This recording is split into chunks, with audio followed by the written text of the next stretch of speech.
Salam dəyərli izləyicilər. Demin 20 sınaq kitabçasından sınaqların izahını davam elətdiririk. Sınaq 10-cu sınaqdır. Mövzu ən yeni dövrdür, ümumi tarixdən. Başlayaq birinci sualından. İngiltərə, Fransa və İtaliya iştirak etmişdi. Avstriyanın ərazi bütövlüyü təminat altına almışdı. Söhbət Streza konfransından gedir. 1935-ci ildə keçirilmişdi bu konfrans. Və nəticədə bu dövlətlər İngiltərə, Fransa, İtaliya Almaniyanın Avstriyanı işğal etməsinin qarşısını almışdılar həmin dövr üçün. Növbəti suala keçək. Hadisələrin doğru səbəb-nəticə əlaqələrini müəyyən edin. Millətlər Cəmiyyətinin yaradılması 19-cu ildə, ABŞ-ın yeni müstəmləkələr ələ keçirilməsi bu yanlışdır. ABŞ həmin vaxtı müstəmləkələr ələ keçirməmişdi. Genuya konfransının çağırılması, əksinə Millətlər Cəmiyyətinin yaradılmasında dövlətlər arasında əlaqələrin, dostluq münasibətlərinin qurulması nəzərdə tutulurdu. İqtisadi əlaqələrin, dinc yolla münasibətlərin həll edilməsi. Millətlər Cəmiyyətinin yaradılmasında məqsəd bu idi, Birinci Dünya müharibəsindən sonra. Genuya konfransının çağırılması İtaliyada 1922-ci ildə çağırılmışdı. Sovet Rusiyası ilə Almaniyanın iqtisadi blokadadan çıxmaq yolunda ilk addım. 1922-ci ildə, bəli, məqsəd Sovet Rusiyasına verilmiş borcların geri alması idi. Yəni Birinci Dünya müharibəsində İngiltərə və Fransanın Rusiyaya verdiyi borcları, Çar Rusiyasına verdiyi borcları geri almaq idi. Lakin həm də təzminat məsələsini həll etmək. Lakin yeni Sovet hakimiyyəti Çara verilmiş, Çar hökumətinə verilmiş borcları artıq onlar öhdəlik daşımadıqlarını bildirirlər və nəticədə Almaniya ilə Rusiya arasında müqavilə imzalayır və iqtisadi blokadadan hər iki dövlət çıxması yolunda ilk addım atmış olmuşdu. 2-ni doğru cavab götürürük. Bizdən doğru səbəb-nəticə əlaqəsini soruşur. Ney müqaviləsinin imzalanması 1919-cu ildə Bolqarıstanın bir sıra ərazilərinin qonşu dövlətlərə güzəştə getməsi, bəli, Birinci Dünya müharibəsində Bolqarıstan məğlub Dördlər İttifaqı tərəfdə idi və bu müqavilə ilə ərazilərin bir hissəsini itirmişdi.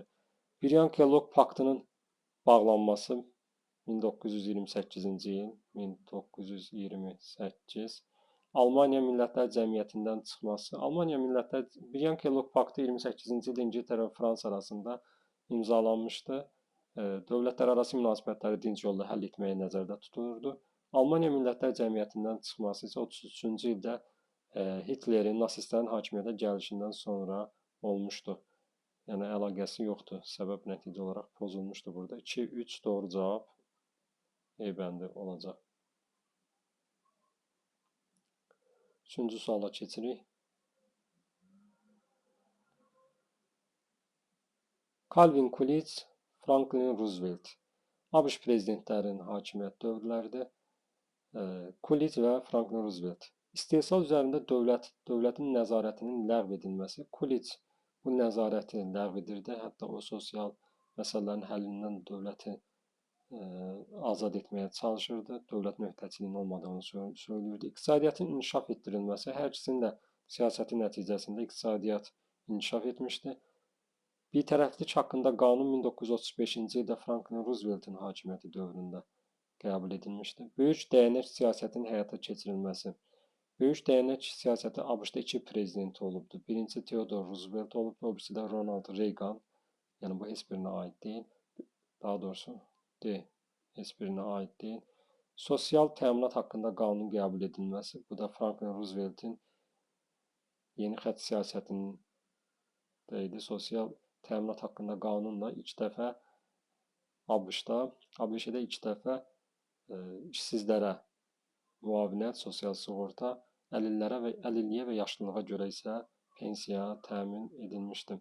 Deməli, 1-ə A, 2-yə C, Y, 3-ə B, doğru cavab B bəndi olacaq.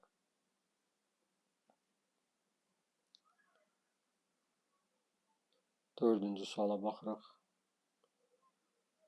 Xəritədə rəqəmlərlə qeyd edilmiş dövlətlərin ümumi cəhətlərinin verildiyi bəndləri müəyyən edin.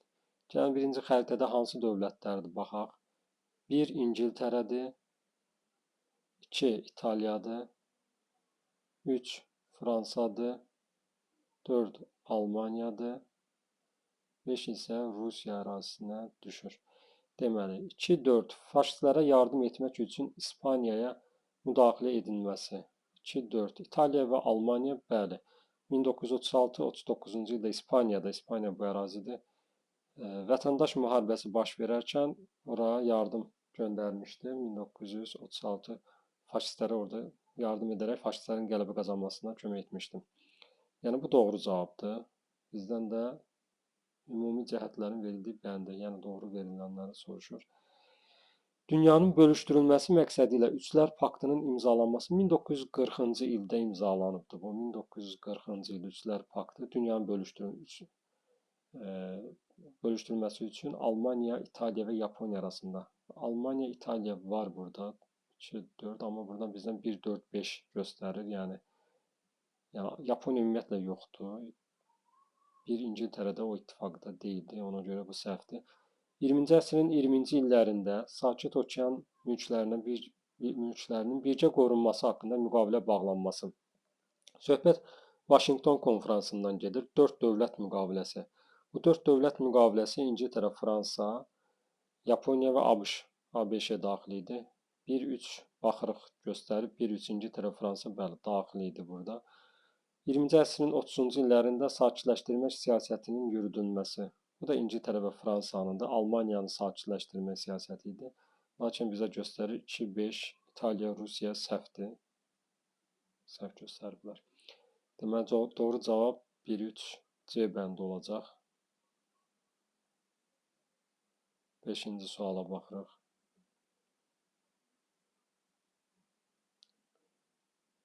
Fransada 5-ci Respublika dövrünə aiddir. Əlcəzairdə 5-ci Respublikanı qeyd edək birinci.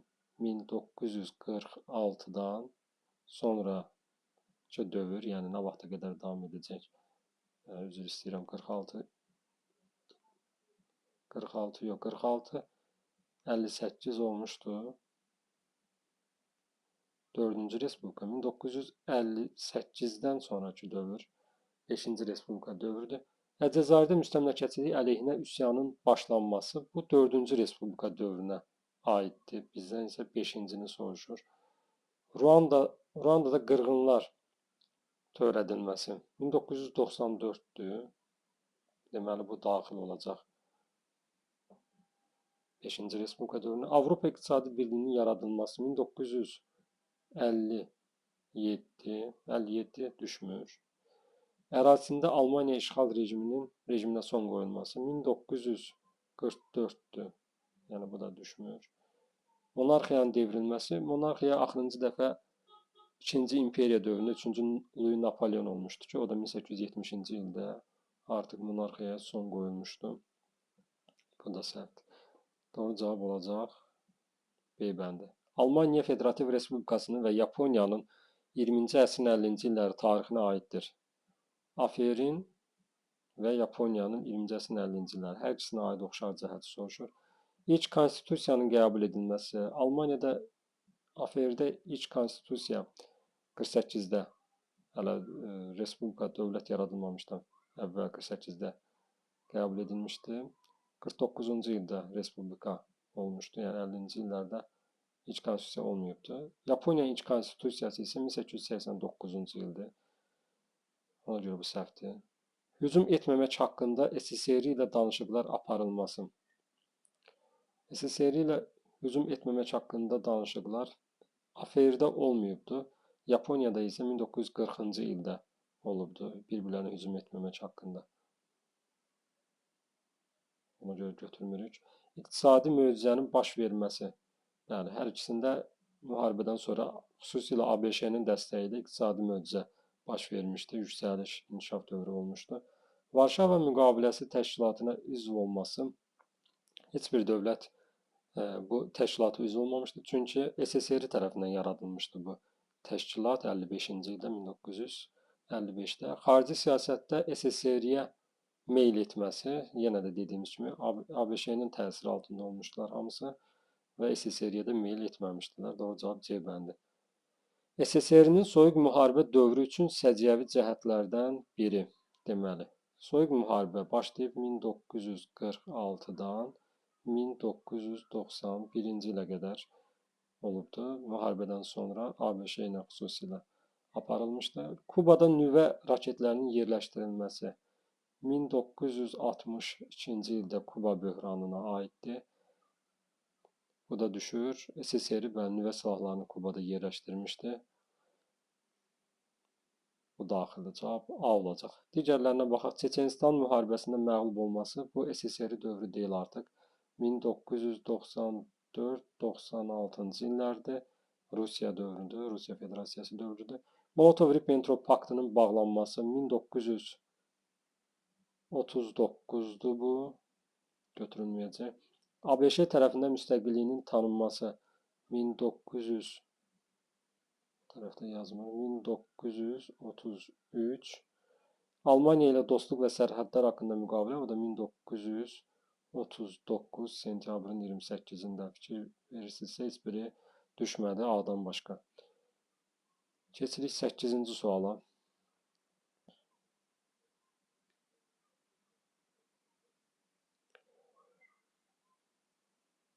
Biraz yuxarı çəkək.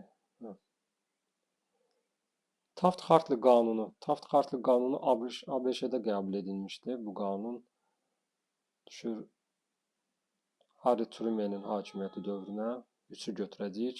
Falkland böhranı İngiltərə ilə Argentina arasında olmuşdu. Ona görə də bu ikisi səhvdir. Fransa, ABŞ heç birinə aid deyil. Düzdür, ABŞ dəstək vermişdi İngiltərəyə, amma ABŞ-yə götürə bilmərik. Brexit planı Böyük Britaniyaya aiddir. Bu da doğru. Brexit planı Böyük Britaniyanın Avropa Birliyindən çıxması planı idi. 2020-ci ildə çıxmışdı. 1973-də daxil olub, 2020-də çıxmışdı. Deməli, doğru cavab 1-3 B bəndi. 20-ci əsrin 80-ci illərinə aiddir. Yəni 1980-ci illərdə. Almaniyanın vahid dövlətdə birləşdirilməsi 1990-cı ildir, səhvdir. Rusiya Federasiyasının Krımı ilhaq etməsi 2014, bu da getdi. Sovet qoşunlarının Əfqanistandan çıxarılması 1979-da girirlər, 1989-da 10 il sonra məğlub olaraq çıxırlar, bu düşəcək. Pakistanın müstəqil dövlətə çevrilməsi 1947-ci ildə Pakistan müstəqil olmuşdu. Bu Hindistan və Pakistan İngiltərənin əsarətindən çıxmışdı. Varşava müqaviləsi təşkilatının yaradılması 1955-ci ildə aid deyil. Növbəti sual, 10-cu suala baxırıq.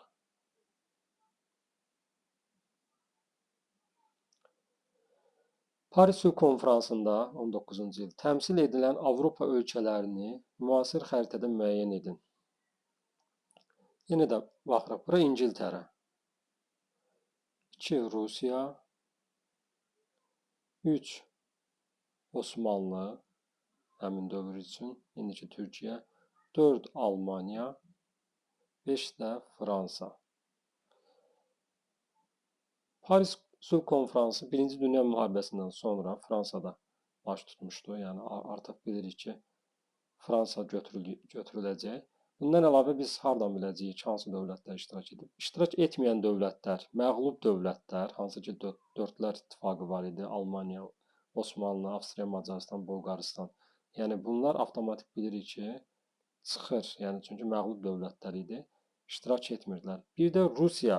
Rusiya niyə iştirak etmirdi? Baxmayaraq ki, Antanta tərəfindən müharibəyə qoşulmuşdu.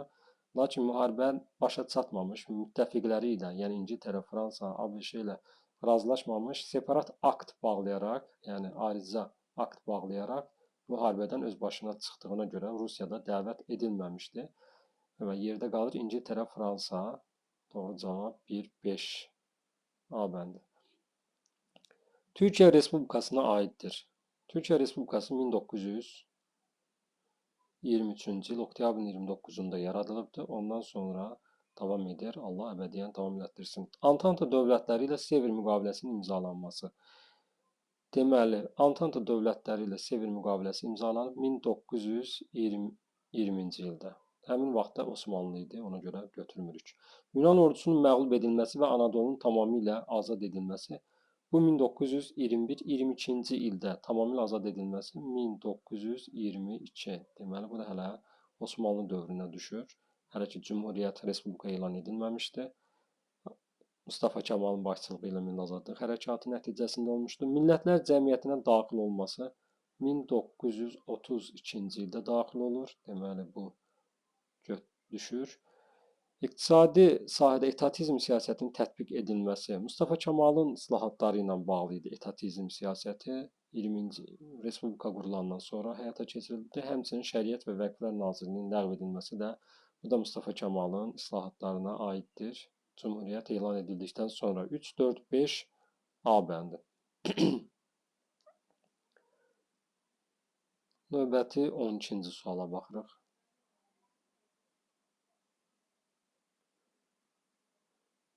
Çin Xalq Respublikası tarixində mədəni inqilab dövrünə aiddir.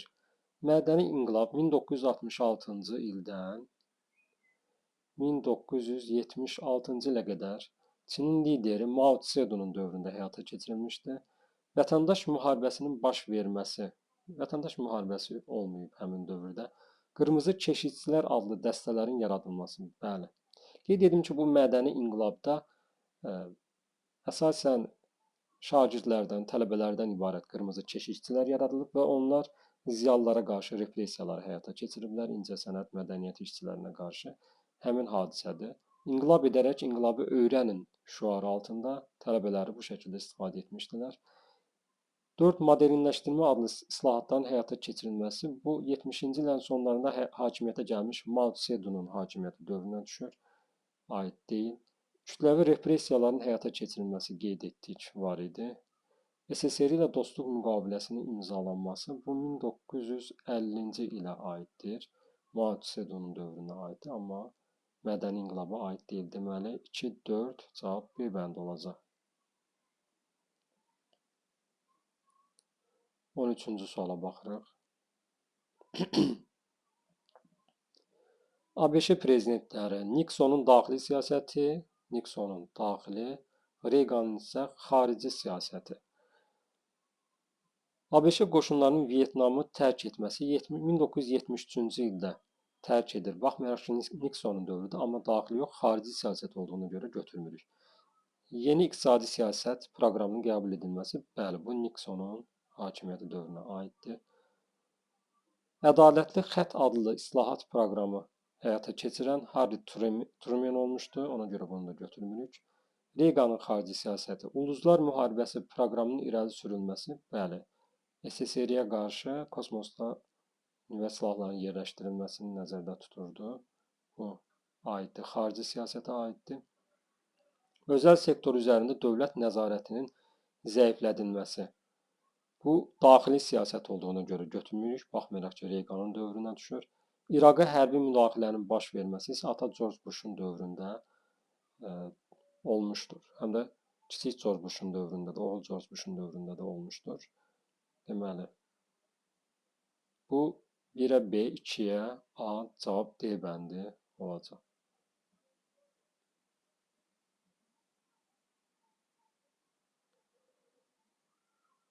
14. Daha əvvəl baş vermişdir. Genuya konfransının keçirilməsi 1922.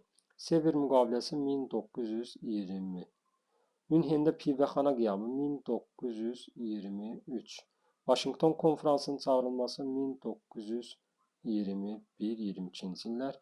Weimar Konstitusiyasının qəbul edilməsi 1919 Almaniyada qəbul edilmişdir. Daha əvvəl görürük E bəndi olacaq. Sovet-Alman cəbhəsində əsaslı dönüş başa çatdı. Bu söhbət 1943-cü il Kursk döyüşündən gedir. Sonra 43-cü ilin sonlarında Tehran konfransında Avropada ikinci cəbhənin açılması qərarı alındı. Bu ikinci cəbhədə hansı cəbhədə? Fransanın şimal-qərbində açılır. 44-cü ildə Normandiyada. Burada da cavab müttəfiqlər Normandiya sahillərindən çıxdı və Fransa azad edildi. Doğru cavab bu olacaq. Digərlərinin bu nəticə ilə, yəni məntiqi ardıcıllıqla əlaqəsi yoxdur deyə oxumağa ehtiyac bilmirəm. Növbəti sual 16-ya baxırıq.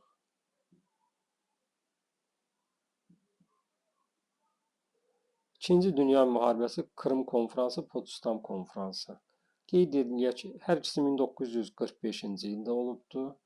Krım Konfransı həm də Yalta Konfransı gedir, fevral ayında olmuşdu. Potsdam Konfransı da 1945, bu da iyul-avqust aylarında, yəni yayda olmuşdu. Artıq Almaniya təslim olmuşdu bundan sonra. Yəni təslim olandan sonra Potsdam Konfransı keçirilmişdi. Elə Almaniya şəhəridir, onu da qeyd edim. İkinci cəbhənin açılması haqqında qərar qəbul edildi. Bu Tehran Konfransına aiddir. Tehran Konfransına aiddir. Ona görə götürülməyəcək, bayaq qeyd etdik. BMT-nin iş qaydaları müəyyənləşdirildi. Bəli, bu baş verir. Almaniyadan alınacaq təzminatın həcmi müəyyən edildi. Bu Potsdama aiddir. Ona görə bura götürmürük.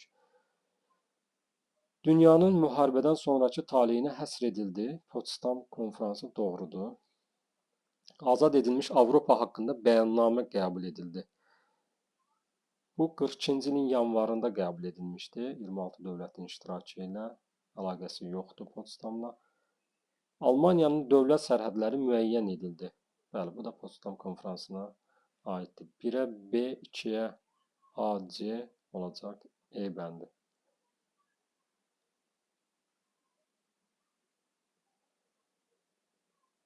Xəritədə rəqəmlərlə göstərilmiş ölkələrin heç birinə aid olmayan bəndi müəyyən edin.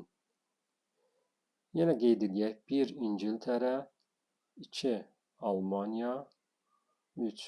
Fransa, 4. İspaniya. Demək, 20-ci əsrin 40-cı illərində müstəmləkələrə müstəqillik verilməsi. Bu İngiltərəyə aid ola bilir. İngiltərəyə deməli bir getdi.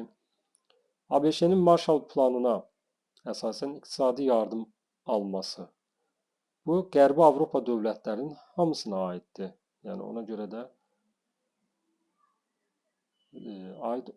bizdən nə sonra heç birinə aid olmayan bəndi deyir. Yəni bu A aiddir, B hamısına.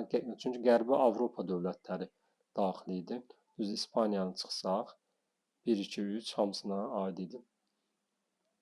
Eviyan'da aparılan danışıqlar nəticəsində Əlcəzairə müstəqillik verilməsi.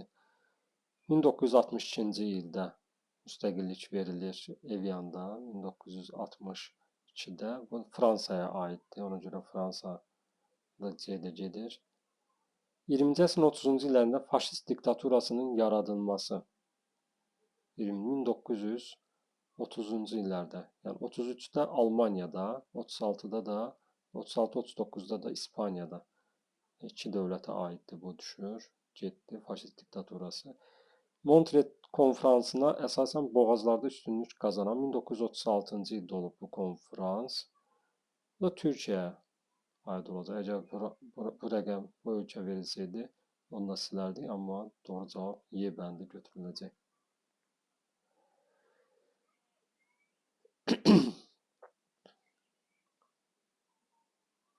20-ci əsrin 40-cı illəri Türkiyə, 20-ci əsrin 50-ci illəri Çin Xalq Respublikasının tarixinə aid ümumi cəhət. Yəni 1940-larda Türkiyədə olubdu eyni hadisə, 50-ci illərdə, 1950-ci illərdə də Çində olubdu. NATO hərbi blokuna qoşulması, Türkiyənin qoşulması 1952, amma Çin qoşulmayıbdı, hələ də qoşulmayıbdı. Aqrar islahat keçirilməsi. Aqrar islahat keçirilməsi, bəli, hər ikisində də 45-də Türkiyədə baş veribdi. Aqrar islahat, torpaqlar dövlət kəndlilərə paylayır. Məhdud şəkildə amma həyata keçirilir. Çində də 1950-ci ildə sahibkarların, kəndlilərin əllərində olan torpaqlar əllərindən alınır.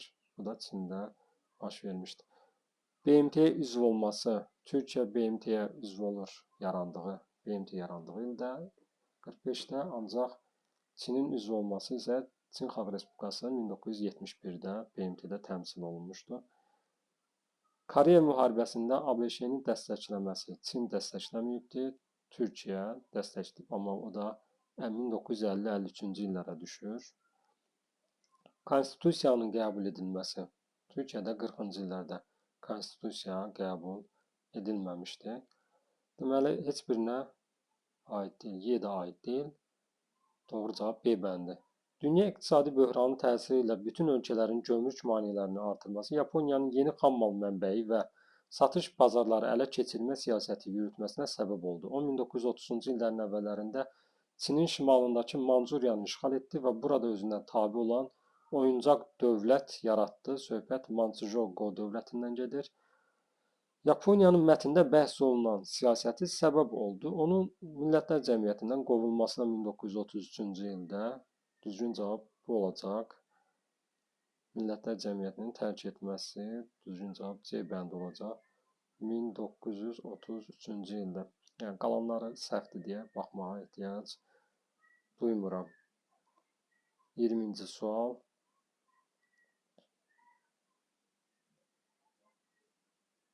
Münhen sövdələşməsinin iştirakçıları.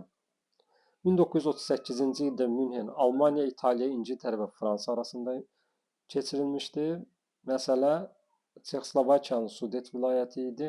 Sudet vilayəti də Almaniyaya güzəştə gedilir bir şərtlə ki, digər ərazilərə iddia irəli sürməyəcək, amma sonra da bu baş vermədi.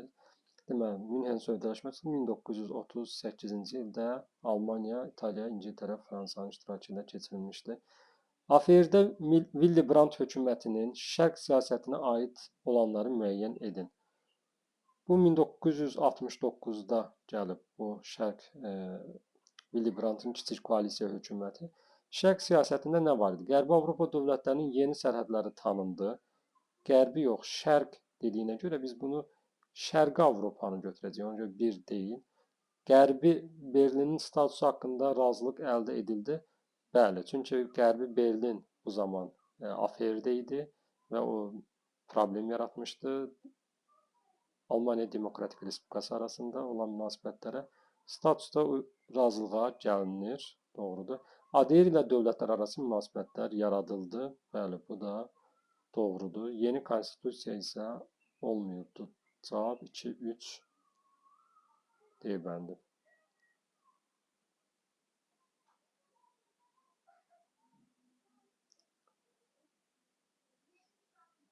Baxırıq növbəti sual 22. 20-ci əsrin 40-cı illərində müstəqil dövlət oldu. Çox dövlət olur. ABŞ-nin NATO üzvü olmayan mühüm müttəfiqlərindən biri idi. Pakistan ağla gəlir. Nüvə silahına malik yeganə müsəlman ölkəsi. Bəli, söhbət Pakistandan gedir. C bəndi. 47-ci ildə müstəqil olur. NATO üzvü olur. SSR-yə qarşı Pakistanı dəstəkləyir. ABŞ ona görə NATO üzvü qəbul edir. Həmçinin nüvə silahına malik yeganə müsəlman dövlət olur. Elə bu səbəbdən də nüvə silahına malik olur. Nikita Xruşovun SSR-yə rəhbərliyi dövrünə aiddir. Nikita Xruşov 53-cü ildə hakimiyyətə gəlir, 64-ə qədər hakimiyyətdə olur. Qeyd edək, 1953-64 Stalin öləndən sonra gəlmişdi. Kapitalist dövlətlərlə sülh şəraitində birlikdə yaşama prinsipi irəli sürməsi. Bəli, onun rəhbərlik dövrünə aiddir.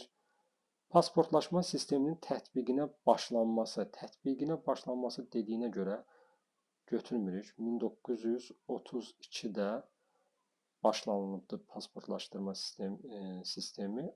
Ancaq onun dövründə kolxozçu kəndlilərə 1959-da pasport verilmişdir. Uşaqlar burada çaşa bilərlər. Başlanması 32-də olubdu. Ona görə bu səhvdir.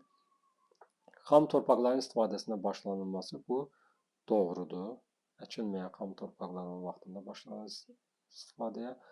Aşkarlıq və sürətləndirmə siyasətinin iqtisadiyyatı canlandırması bu Qarbaçovun hakimiyyəti dövrünə düşür.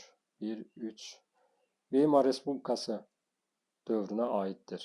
Weimar Respublikası Almaniyada 1919-1933-cü illəri əhatə edir. Sonra nasistlər gəlmişdi hakimiyyətə.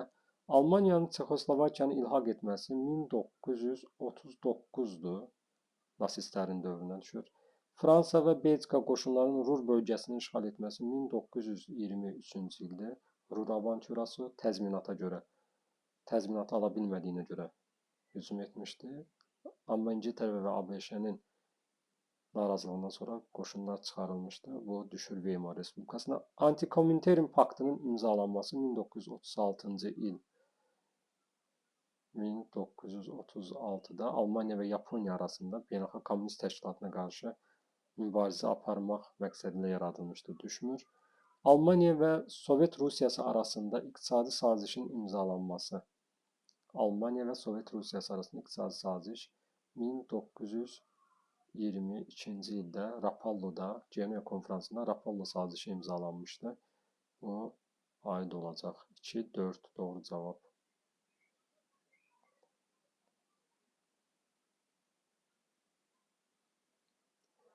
Yaponiyada 47-ci ildə qəbul edilmiş konstitusiyaya görə imperatorun siyasi gücü möhkəmləndi. Əksinə imperatorun siyasi gücü azaldıldı. Bu Britaniyadakı kral kimi sadəcə rəsmi xarakter daşımağa başlayır, amma siyasi gücü əlindən alındı. Qadınlara seçki hüququ verildi, bəli. Qeyd edim ki, bu konstitusiya ABŞ-nin məsləhəti ilə, xüsusi iştirakı ilə hazırlanmışdı və burada artıq Yaponiyanın əvvəlki konstitusiyasından fərqləndirilməsi labüd idi. Hakimiyyət bölgüsü təmin edildi, bəli. Hakimiyyət bölgüsü təmin edildi. Yəni qanunverici, icraedici və məhkəmə hakimiyyət orqanlarının səlahiyyətləri artırılır. Mütləq monarxiya bərqərar edildi, əksinə, yəni mütləq onsuz konstitusiyalı monarxiya idi. Bu səfər yenə də konstitusiyalı monarxiya olaraq qalır, ancaq hətta imperatorun səlahiyyətləri daha da bayaq qeyd etdik, azaldılır. Bu da səhvdir. Doğru cavab 2-3 olacaq. Xronoloji ardıcılığı müəyyən edin. Fələstin Azadlıq Təşkilatının yaradılması 1964 Yasir Ərafatın rəhbərliyi ilə yaradılmışdır. Hindistan Respublikasının yaranması 47-də müstəqil olur. 50-ci ildəki konstitusiya ilə Hindistan Respublika adlanır. Hindistan Respublikası 1950. Şərqi Pakistan ərazisində müstəqil Bangladeş dövlətinin yaradılması. Şərqi Pakistan 1971-də Hindistanın hərbi qoşun yeritməsi ilə Bangladeş dövlətinə çevrilmişdir. 1971. Almaniya ərazisində iki müstəqil dövlətin yaranması 1949. Xronoloji ardıcıllıq istəyir bizdən. 4, 2, 1, 3. 4, 2, 1, 3. Doğru cavab bu olacaq. Bəli. Növbəti suala baxırıq. 26, 27 gəlir indi. 47, 48, 50-ci illərdə soruşur. Bloklara qoşulmayanlar hərəkatının yaradılması 1961-ci ildir. Heç birinə aid deyil. Hindistanın ingilis ağalığına son qoyulması 1947.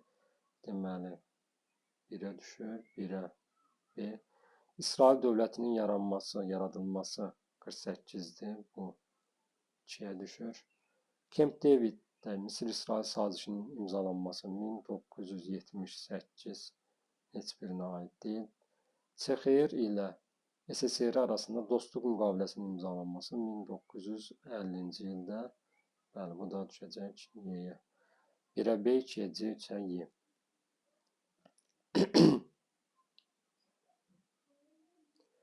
Kapitalizmin nisbi sabitləşməsi dövründə Almaniyanın xarici siyasətində Versal sülhünün şərtlərinin bir qədər yumşaldılması mühüm yer tuturdu. 25-ci ilin oktyabrın 15-16-sında çağırılmış Locarno konfransında Almaniya yenə də bərabər hüquqlu dövlət kimi tanındı və həmin konfransda ilk dəfə olaraq İngiltərə və Fransa Versal müqaviləsinin ədalətsiz olduğunu etiraf etməli oldular. Konfransda yekun akt olaraq Almaniya, Belçika, Fransa, Böyük Britaniya və İtaliya arasında təminat müqaviləsi imzalandı. Deməli, bizdə görək nə soruşur. Mənbədə bəhs edilən Versal sülhünün imzalandığı tarixi yazın. 1919 Versal sülhünün imzalandığı tarixdir. Digər suallara baxaq.